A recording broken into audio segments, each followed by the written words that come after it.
Hey, what's up, YouTube? I'm Chris. I'm Josh. And today we're going to be doing some standard British dialects for you. Yeah, this is maybe you're traveling in the region, you're curious, maybe you're working on these as a performer. It's for your general information. So there's actually over 37 different dialects in the British Isles, and these are just some basic standard ones, nothing fancy. So here we go. Enjoy. So we're going to start out with your basic received pronunciation. And this is your standard British dialect. Right. You'd be familiar with it on the streets of London today, perhaps hear it like this. And of course, there are variations of this basic accent. You'd have high RP.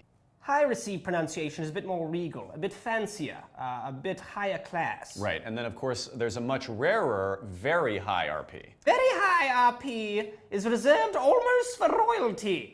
Dukes, duchesses, aristocrats, and the like. And then you will not hear this accent because it's sort of a dead dialect, but extremely high RP.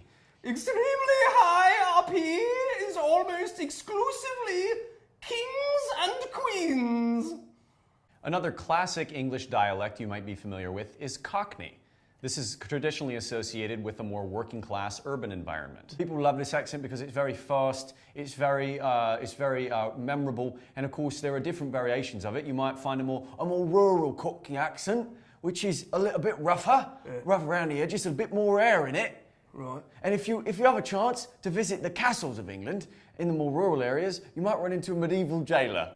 You ain't going nowhere without these keys right here. Usually more heavy set, many people that have this dialect, eating a turkey leg, usually gristle and meat in their beards. Yes, and the best way to get past them is wait for them to fall asleep. So there are dialects you do need to be careful of. If you hear this accent as you're walking down maybe a cobblestone street after a rain and it's dark, beware. What are you doing out alone with a neck like that, my lovely little flower? And of course, this is the Jack the Ripper dialect. Right. But hello, my love. I'm brandishing a switchblade. I ought to cut you into pieces. He will threaten to cut you into pieces if you run into this dialect. So because of England's rich history, often government officials have their own sort of dialects. You might run into a no-nonsense constable. There's no such thing as magic. Step in line, boy. This dialect tends to hate magic, whimsy, anything out of the ordinary. Fezzy wumps and bugle pumps. I'll hear none of it. Get back to your maths. Another is the unscrupulous ship captain. Fire. But sir, there's children on board. Fire. It's a civilian vessel. I said fire. We'll hit our own troops. Fire. Another government official, your blustery magistrate. But I think there's no question with you. It's innocent beyond the shadow of a doubt, sir. You might find this in some court cases, often objecting to what's happening in the court proceeding. Objections! I've never seen like this in all my day. This next dialect is particular to the Sherwood Forest region. Well. If it isn't a band of merry men. This is the Sheriff of Nottingham dialect. I will force you to marry me. And you can see that dialect is marked by twitching, a deep throat sound, and desperate sexual confusion. She will love me. Yeah. He is vulnerable to arrows. A more indulgent dialect is the bloated aristocrat. Ungrateful child. How dare you speak that name in this house? It's important to have jowls to really nail this dialect properly. It helps with the bumbling breeze. And do beware when you hear this dialect if you speak that name in this house. Introducing a series of more lyrical dialects, we have the Weakling Prince. I have written conscriptions and have riders ready to be dispatched. And a very similar yet different shade of that, of course, is the Cowardly Lord dialect. Whatever you desire, my lord. Your Majesty, I'm here for you.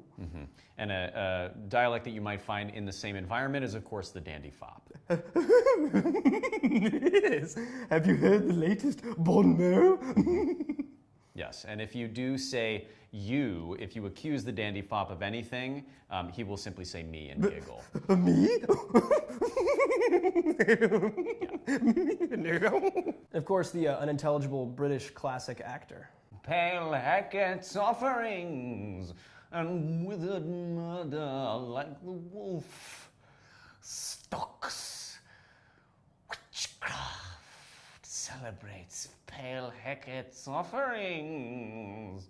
This dialect is a very nostalgic one. It's the aged rocker.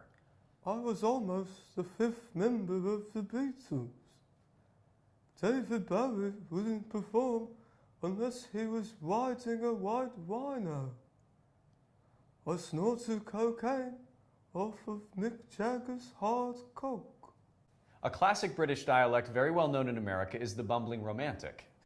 I love you, and I think it would be prudent if, prudent, who would say such a word as prudent?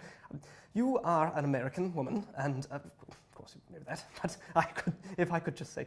This is one of the most charming dialects that you will find in the UK, and of course Hugh Grant that's Hugh Grant. It's just Hugh Grant. Okay guys, that wraps it up for us. Thank you so much. I'm Josh. I'm Chris. And these are just a few standard British dialects. I know we just did some of the basic ones here, but if there's any we missed, please write in the comments and we'll be happy to maybe do another video. Thanks so much. Thank you guys.